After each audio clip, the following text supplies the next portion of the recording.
here and whatever comes next, God. You will be in all of it, and we thank you so much for that. In your holy name, amen. Thank you, Jesse. Thank you guys for joining us today. Getting out of bed. It was like super cold. It's actually like super nice right now. Hot. That's like, Jackets. Manhattan Beach Christmas for you. It's like 70 degrees and sunny. It's a terrible place to live. Well, good morning. Merry Christmas to you guys. It's an exciting week coming up here. I hope you guys are enjoying just this season and this week. If you're off work or soon to be so. I know I was talking to some of our teenagers this last week. This was, for most of them, their last week of school was this previous one. And so they're off school, so it's really exciting. And they're excited to not be working at school anymore. No more online work. It's fantastic. But before I jump into our message today, I just want to take a moment as a church community, whether you're here in person, you're joining us online, to pray just for just maybe our community specifically in the South Bay area. Like COVID, the whole numbers are like crazy right now. The hospital is really busy, Alyssa was telling me. And so before we jump into our message, I thought it'd be appropriate for us to pray for our local community, obviously for the health of people who are, actually have COVID, but also, just this is a very unusual and probably very difficult holiday season for many people, just with jobs and businesses and all sorts of things. So will you guys just join me in prayer? God, we do want to just, we want to submit this unusual Christmas season to you. God, that even the situation that we face as a country with, even just as a community, God, in this area in the South Bay, that, God, that we would just submit and trust you in the midst of it. God, we do pray for people who are sick, who are unwell, people in the hospital, that you would bring healing, you would bring consolation, God, that you would bring just hope and belief and trust in you. God, and I do pray for families as well who are affected just financially and maybe even significantly financially during this season, that this Christmas looks different than the other Christmases for them. That brings maybe a lot of stress and sadness. God, it's just a crazy time. I just want to trust you with this, God, that we could be people who do that, God, and that you would provide for us what we need, and trust you in the midst of it. In your son's name I pray. Amen. And thank you guys for praying with me, and just continue to pray for that. That is, I think, a helpful thing for us right now, for sure. I want to make a quick announcement about Christmas Eve. Traditionally, we've had a Christmas Eve service in person, so we've decided to do something a little bit different this year. Instead of doing an in-person service, we are going to have a Christmas Eve service of sorts that we're going to be posting online. We're actually going to record it, me and Jesse, right after service here inside.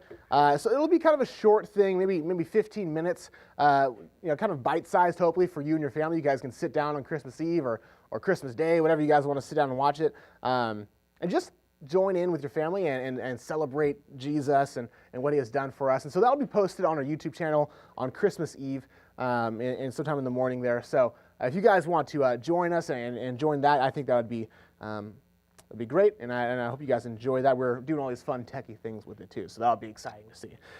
So check that out on Christmas Eve. And besides that, let's jump into my message today. Our message today is titled "The Reason for Joy." The reason for joy. The ultimate expression of joy, the ultimate joy to be found in these milestones of Jesus' life, as we've been reflecting on these past weeks, is not really found in the joy and serenity of the nativity scene. Now, that is a very joyful and serene and peaceful kind of thing. It makes me smile thinking about it almost. That's not really where the ultimate joy of Jesus' life is found, though, for us at least.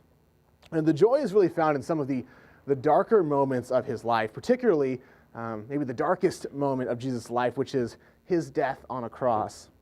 And last week we talked about the milestone of his birth, right? That nativity story, the traditional Christmas story, the joy that is God's promised Messiah actually realized, right? God actually following through on his word, that his presence comes to meet us in a place here in the world, right? But Jesus' ultimate goal, the thing that he knew he would go through in his coming to earth, and the purpose of his life is ultimately his death. Right? It might be the thing that lends the most significance to the nativity story, is knowing that Jesus' miraculous and meaningful birth is only perhaps outdone by his miraculous and meaningful death and resurrection.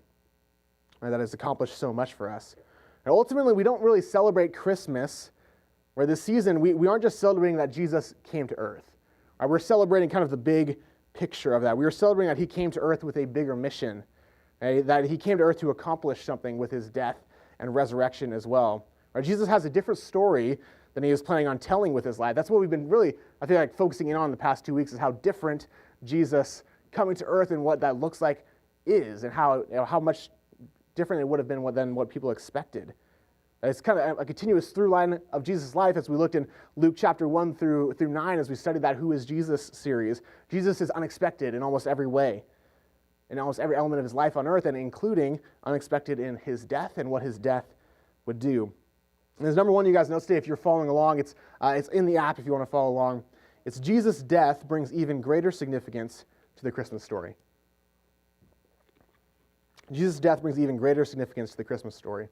In other words, the significance of the Christmas story is found in the whole picture of Jesus' life and his death rather than just the nativity scene. We talked about in the first week the significance of God with us, right? Emmanuel, his presence came to earth. And last week we talked about how he meets us in an actual place, right? Jesus actually comes to a place in Bethlehem and is born as a child, and further goes on to Israel and then ultimately to the ends of the earth. Right? His death adds another element to that for us. It ultimately gives us an opportunity to be God's people. Right? It makes us his. And this is a season that is all about recognizing our people, right? And who our people are, right? We spend time with our people during Christmas, whether it's family, it's friends, these people that we are comfortable with and hopefully like. This is a time where we recognize who our people are.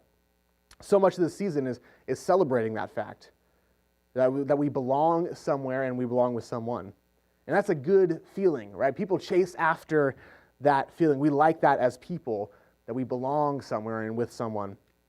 As a society, we're going through a bit of a crisis of lack of belonging, right? We look at social media and we look at the lives of our friends and families, and we see that we don't measure up, that we don't belong with those people because their lives are too good, obviously. Right? We have a lack of deep and meaningful relationships often. And this year, I think for some people, for many people, that's just been exacerbated to the extreme, right? Dramatically so, as we feel maybe a lack of deep relationships with people, as we've been less in contact with people. So when we don't have these things, when we don't have that feeling of, hey, I belong with these people, I have this group of people, I belong at this place, we ultimately seek to find it in other ways, or we seek to null the pain of a lack of it with other things, right? Alcohol, drugs, pornography, losing ourselves in kind of hapless, useless pursuits, television, video games, all sorts of things in order to feel belonging or to null the pain of a lack thereof, a lack of being someone's people. And it feels good to belong to a people. That is one of the reasons it feels good, hopefully, to be involved in a church, and hopefully you feel like you belong to this group of people. And it's certainly what we strive to do here at Cornerstone, that make you feel welcome and part of this community. That's why God established the church. But this community here at Cornerstone, this group, and beyond just this church, the big church as a whole, is a community of people who are brought together, who are made a people by what God has done for us, right? A unifying trait, we don't have anything other than God, right? It's incredible the friendships I've developed over my time just being in church with people I have very little in common with. I would never have met otherwise, despite the fact that just because we met at church, because God brought us together, because God makes us his people. Right? If Jesus' death, that makes a way for us to belong. It gives us that feeling that this is our group. We belong with each other. So I want to read the story of the crucifixion of Jesus, the story that we mostly obviously associate with Easter, right? It's a very unusual thing. I even felt weird about it, but just kind of as we mapped out this series, this is when it made sense to do it. It's chronological. But I want to recognize the inseparability of these two religious holidays, really, that we have. They're really a celebration of the same thing. They're a celebration of Jesus' life and completion of his purpose. Now, Christmas is a celebration of the first step of that accomplishment, and Easter a celebration and remembrance of the completion of that task. So let's read that together and remember Jesus here. It's in Matthew 27, verses 32 through 56 is where we're going to be today. It says this: As they were going out, they met a man from Cyrene named Simon, and they forced him to carry the cross. They came to a place called Golgotha, which means place of the skull. They offered Jesus wine to drink mixed with gall, but after tasting it, he refused to drink. When they had crucified him, they divided up his clothes by casting lots. And sitting down, they kept watch over him there. Above his head, they placed a written charge against him, "This is Jesus, King of the Jews." 2 rebels were crucified with him, one on his right and one on his left. Those who passed by hurled insults at him, shaking their heads and saying, "You who are going to destroy the temple and build it in 3 days, save yourself. Come down from the cross if you are the Son of God." In the same way, the chief priests and the teachers of the law and elders mocked him. "He saved others," they said, "but he can't save himself. He's the King of Israel. Let him come down from the cross, and we will believe in him. Let God rescue him now if he wants to, for he said, 'I am the Son of God.'" In the same way, the rebels who were crucified with him also heaped insults on him from noon until 3 in the afternoon. Darkness came over the land, and at about 3 in the afternoon, Jesus cried out in a loud voice, "Eli, Eli, lema sabachthani," which means, my God,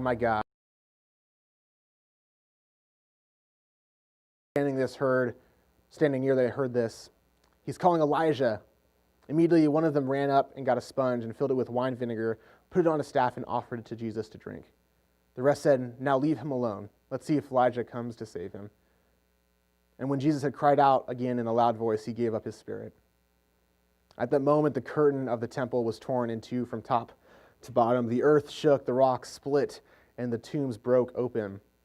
The bodies of many holy people who had died were raised to life. They came out of the tombs after Jesus' resurrection and went into the holy city and appeared to many people. When the centurion and those with him who were guarding Jesus saw the earthquake and all that had happened, they were terrified and exclaimed, "Surely he was the Son of God." Many women were there watching from a distance. They had followed Jesus from Galilee to care for his needs. Among them were Mary Magdalene, Mary, the mother of James and Joseph, and the mother of Zebedee's sons. It's just incredible, this scene.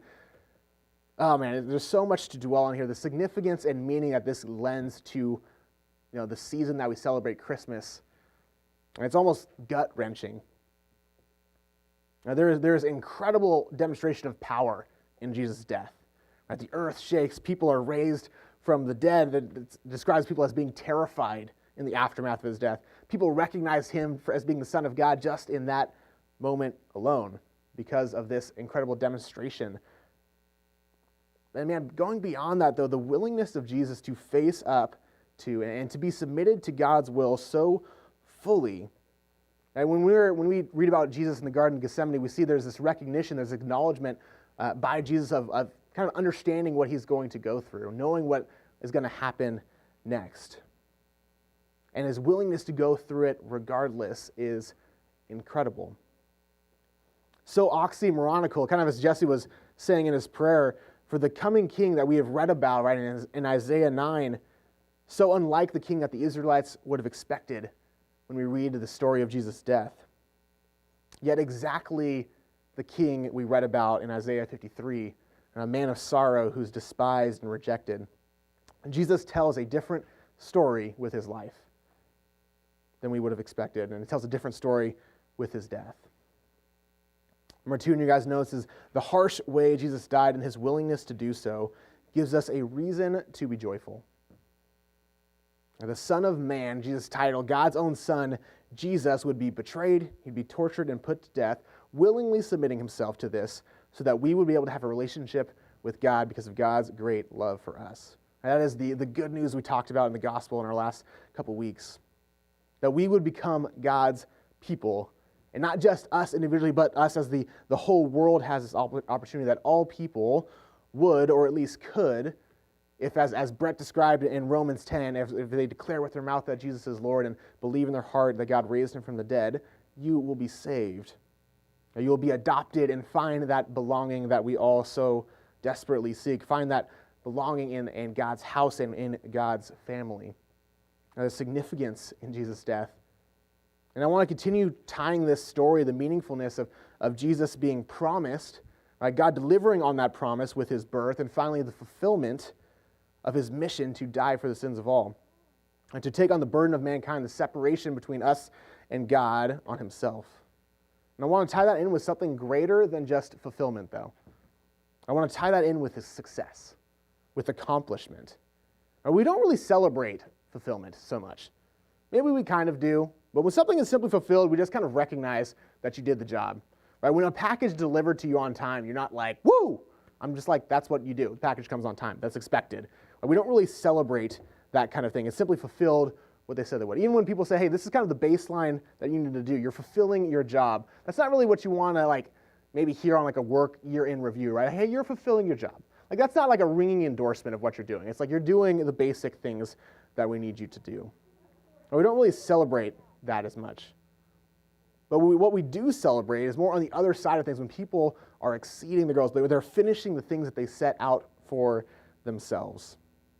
Something that has impact, maybe long-lasting impact, that has impact on other people. That's the stuff that we celebrate and we honor in people's lives when they do that.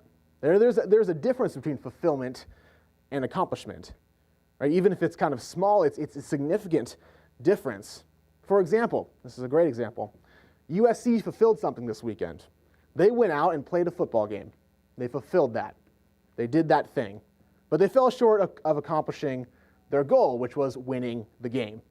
Right? They were not celebrated by their fans, but there was a lot of celebration in the White House, let me tell you. People, us, all of us, who are out in the world, like me included, we constantly are fulfilling maybe what's expected and sometimes not even doing that, but constantly falling short of accomplishing something that is long-lasting. Right? I say we do this all the time. We see this all the time in our lives. For example, my own UCLA Bruins had a similar losing experience last night, fulfilling the requirement of playing the game, but not accomplishing winning. I can do this in my own life in a myriad of ways, but I was convicted about this, and I've thought about this a lot recently. I can fulfill this in my role of being a husband and doing what is expected of me, fulfilling what I said I would be to Alyssa, which is her husband, right? Living together, sharing finances, these kind of baseline things that is expected of a married couple. Yet I can fall short of accomplishing my goal of being, to Alyssa, the husband that God has called me to be. Right? Doing the base level of things I have to do to be in a relationship with her, and maybe not even that at times. Right? Even things that society might say are good, or hey, that's admirable, you're being a good husband, like that standard that is acceptable, that baseline. I could accomplish those things, but fall so far short of accomplishing what God sets out for me to be as a husband, right? Really pursuing and loving and cherishing Alyssa as God has told me to do, right? That's fulfillment, not accomplishment. Right? When I'm not actually doing those things, I'm simply checking off the boxes. I feel that's something we struggle with so often. Something I struggle with so often in my life is just getting by. Something I'm trying to do this year, and hopefully I will do it well, because I haven't always done it well in the past, is to prioritize taking care of Alyssa over the holidays. Right? When we're with family, I have a tendency kind of like check out. The UCLA game's on, USC game's on. You got to focus on those things, obviously. Basketball's on Christmas. Like, there's a lot of things to pay attention to. And I get kind of lost in those things, the tendency of kind of, hopefully not ignoring, but definitely not paying attention to Alyssa. They're falling way short of that thing that God has called me to be as a husband, of cherishing and pursuing and loving. Right? My goal that God's kind of convicted me for this year is simply to not be okay with fulfilling my role as a husband, but to pursue accomplishing what He has set before me. Right? This is something as having the title of a husband, that any title we have, we can become so comfortable with skating by and whatever is acceptable, whatever standard we can get by with, we're okay with, instead of accomplishing the standard that God has set for us. God always sets extraordinary standards for us to follow. And they are difficult things. They're not easy. And we look at Jesus' life, it's a litany over and over of Him accomplishing incredible, not easy things. We read the story of His death. That is not an easy thing He went through. That is accomplishment above just fulfillment. And I think of Ephesians 5:25, husbands, love your wives as Christ loved the church, laying down His life for her, and how frequently myself and us as men, even in church and society, are very okay with falling short of that standard. Imagining how significantly, staggeringly different that is than what God has done for us. Imagine how hurtful it is for our wives and how different it is than what our Heavenly Father has set up for us. So maybe something that, man, the men of our church even can jump on with me. And not that this would be proud or brag. I mean, like, I got so weird about talking about this, but I felt convicted about bringing this up because I don't want this to be, it's weird for me to talk about me doing it. But I want this something I think as men in our church that we should be pursuing is loving our wives so well, by prioritizing them over other distractions of this time, how loved and valued our wives would feel when we just go beyond fulfilling our roles. Right? Plating a meal for them, asking them if they want something to drink, checking in on how they're doing, putting the kids to sleep so that they have a few minutes to decompress, helping cook dinner, clean up dinner afterwards, right? Giving them a back rub without expectations. Right? Whatever it is looks like for you, man, I just think God is calling us to accomplish so much more than checking off boxes and loving and serving our wives. One of the things I love that we do every single year here at Cornerstone, which we couldn't really do in the same way this year, was our women's Christmas dinner. And I love it for this reason, that it actually kind of challenges our guys in this way. Right? I love it for our ladies, and I think it's a great time for our ladies, but I actually like it more for our guys. I think it's more impactful for our dudes because it's one night a week, or one night a year, really, where we, I think, accomplish opposed to fulfill. Right? Where we actually intentionally set aside time and effort and energy and all these different things to love the ladies in our lives, whether it's loving our wives, it's loving ladies who poured into our lives, it's loving maybe just ladies we don't even know that well. We're just kind of there. We have a group of 20 guys, some of them older, some of them young guys, some of them teenagers, just coming together to serve our ladies. And I think that is the accomplishment, not just fulfillment of our baseline. And this Christmas season, as you guys are with family and friends, and maybe work is crazy busy, or maybe work is lacking entirely. I know there's a lot going on. Man, it's a powerful question for us to ask ourselves. What are we just fulfilling? Where are we just okay with our expected role that society or whatever would expect of us, opposed to what God is calling us to do? Or are we being a God-honoring husband, a God-honoring wife, mother, father, daughter, son, friend, grandparent? Are we going through the motions with these things, as we so often tend to do, especially when life is stressful or different? Are we really accomplishing what God has called us to instead of fulfilling what is acceptable? Our acceptance and fulfillment as the standard is a huge miss for us in the church. It's a huge miss for, I think, the American church as a whole. Right? The acceptance of fulfillment in our role as Christians, as Christ followers, even, right? Checking into church and checking out of church on a Sunday, praying before a meal, maybe giving money to the church or to different charities, like that, kind of checking those boxes, what we would expect a Christian to look like, falls so short, and it's a huge miss of what God is calling us to accomplish. Right? Accomplishing what we talked about, that God has said, you are my people, right? Not a distant relationship. That you would experience His presence in a personal, individual level. Right? That's accomplishment. And God is not just a God who's about fulfillment. He's about accomplishing His full mission and intent. And we don't celebrate Christmas just because Jesus, the Messiah who was promised, came to earth.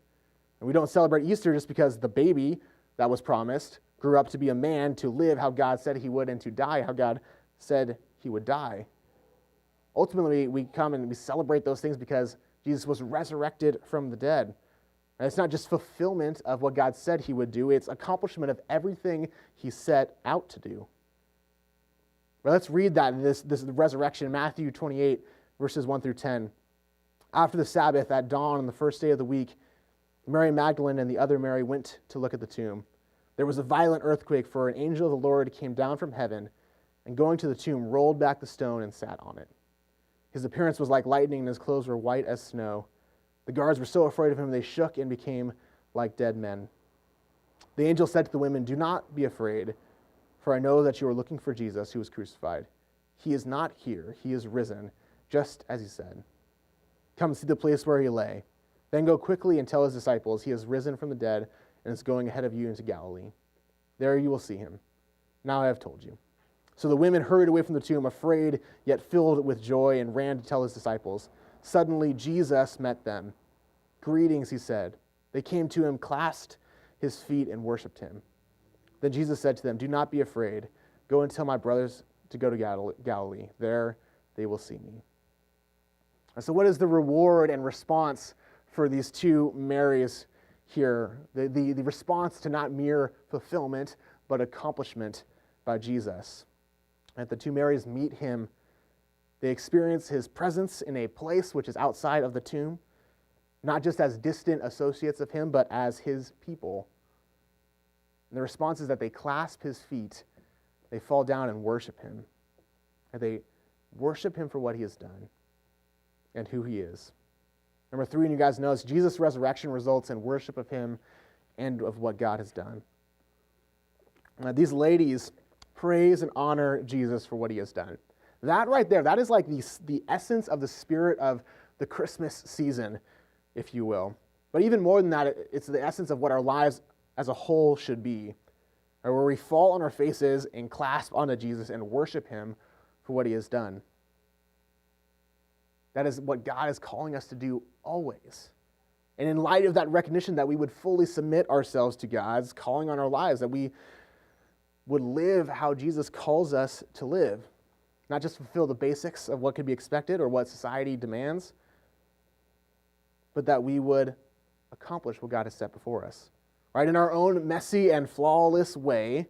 And when we, so often as we do, let our mess and flaws get in the way of pursuing that purpose, we would, like the two Marys, again fall at Jesus' feet, grab onto him, and worship. Now, that is the spirit of the Christmas season, and ultimately the spirit God intends us to be in constantly. As we close today, I want to leave you guys with just a few thoughts. The other day, Alyssa and I we went over to Candy Cane Lane in Torrance. Right? It's a place, if you guys haven't been there, where just the houses are all decked out and Christmas lights and stuff, and it's cool. And I saw this big sign, and this brought a thought to me. It was kind of funny just in its clichéness. I'm sure you guys have seen something like it. It was a big picture of Santa Claus, this huge painting sign, and he was bowing and praying in front of like baby Jesus in the manger. Right? And it said, he is the reason for the season. Right? And that's a correct thought and notion, but it's a cliche sign at least. I'm sure you guys have heard that kind of sentiment before. As a community and as a church as a whole, I think sometimes we can get kind of caught up in this, and I'm definitely guilty of this. We kind of get grouchy, get a little grinchy about Christmas sometimes. We get upset that Christmas has become so wrapped up in other things. Right? So wrapped up in all sorts of other things, whether they're good, whether they're bad.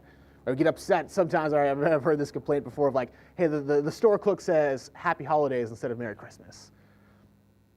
Or we get kind of caught up in those things, thinking of the good old days where Christmas was all about Jesus, and it was everywhere we went. It was everything we looked at. Now, I don't know if those good old days were actually like that. That's just kind of the reference point, I feel like, for people. I wasn't alive for most of them. That's not really my experience as being 26 years in America, but who knows? And I think as we continue to look forward in my lifetime and just in our lives going forward of a post-Christian dominated culture in America, right, I think those good old days will probably remain those good old ones. But I want us to change how we think about this season as a whole. I want us to change how we dwell on this time of year, whether we have that kind of perspective of, man, I'm frustrated that America isn't Christian enough, or these things that I'm surrounded by aren't Christ-focused, or the other one around, which is I'm just so wrapped up in the basic traditions of this time of the year that I don't really care. Right? It's just a thing that I do because it's a thing that we all do. It's something that we are faced with every single year, right? It's one of the things that is kind of incredible about Christmas is it's a full month out of every single year. It's a lot of time we spend thinking about the Christmas season, if you will, and it's easy to get jaded towards it. These are a few thoughts I want us to dwell on as we think about Christmas and as we think about even what we do with Christmas going forward for ourselves individually and our families. All right, there is no use in being grouchy on how the world changes around us, but there's incredible use in us relying on Jesus to help us navigate it. There's no use in simply remembering the good old days fondly or being stuck in a checklist of traditions, but incredible use in us today changing our Christmas season and traditions to be ones where we make Jesus' name known in our family, in our houses, in our lives individually. Making our Christmas seasons one where we fall at Jesus' feet and clasp onto him and just worship him for what he has done. Now, there's no use in fussing about the problems of a post-Christian culture and morality in America, but there is incredible use in us remembering that Christ did not come to save countries, he came to save people. Incredible use in remembering that he came not just to save other people, but he came to save you individually. And that's accomplishment, not just fulfillment. Incredible use in remembering that he came to earth to gift us with his presence, to give us hope, to give us peace, to give us joy, to give us light in an incredibly dark and hopeless world without him. It's incredibly helpful to remember that by his death and resurrection, we have, as we have talked about these past few weeks, that we are made his people, not just made his associates, that we are made his. And not just as a whole, not just as a group, but you individually. And that's accomplishment, not just fulfillment. So that now we can go and do the same. I love that the two Marys, they approach Jesus, and they excitedly after that encounter go to tell the disciples. And it's so frequently that's what happens from here on in the Bible when Jesus approaches the disciples. It is all about going and telling and going further with that message, that we celebrate what God has done, we worship him, we hold on to him, and we go and do. I'd ask you guys that whatever your Christmas looks like this week for you and your family, that you don't just fulfill whatever tradition dictates of you, but you would accomplish what God has set before you. Whatever that is. I can't even tell you what that is for you guys. But whatever God has convicted you of. All these things that he has commanded us to do, that the world will, whether the world allows for it to be the correct thing or not, that you would honor God in how we act in every way, hold on to Jesus, and to worship him for what he has done. Will you guys pray with me? God, we thank you for the Christmas season. We thank you for this month, this couple of weeks we spend every single year thinking about you coming to earth, God. It could become so old and jaded for us sometimes because it's so frequent. But God, I pray that you would fight against that in our hearts and our emotions, even in our time this week, God, that we would focus on you. God, that we wouldn't simply fulfill what is expected of us, but we would accomplish what you put before us. And God, I pray even in very tangible ways in this week that we could do that, accomplishing opposed to fulfilling in our roles, whether it's as a husband, a wife, it's as a son, a daughter, it's as a friend, whatever it is, God, that we would do those things well. That we'd seek to accomplish them, not just be okay with baseline frustration or the acceptable levels of whatever difficulty that we tend to make with our families over the Christmas season, God, that we would actually accomplish what's set before us, that we would honor you in how we do that, God, and that, man, in every way through this week, through this season, and in our lives, that we would adopt this attitude of falling before you and holding on to you and just worshiping you for what you do, God. God, and when our own mess and our flaws and distractions take us away from that moment, that allow us to be okay with just fulfillment, God, that we would come back to you. We would fall back before you, God, and you so graciously allow us to do so and come back to a state of just worshiping who you are. It's in your son's name I pray. Amen. As we continue to worship today, I just want to say this is the last time I see you guys. If you guys can't join for our Christmas Eve video, myself and Alyssa, and for the staff and the board of the church, we just wish you guys a wonderful and Merry Christmas. And whatever way you guys are celebrating this year, I pray that God would just bless you and your time. So will you guys stand with us and worship?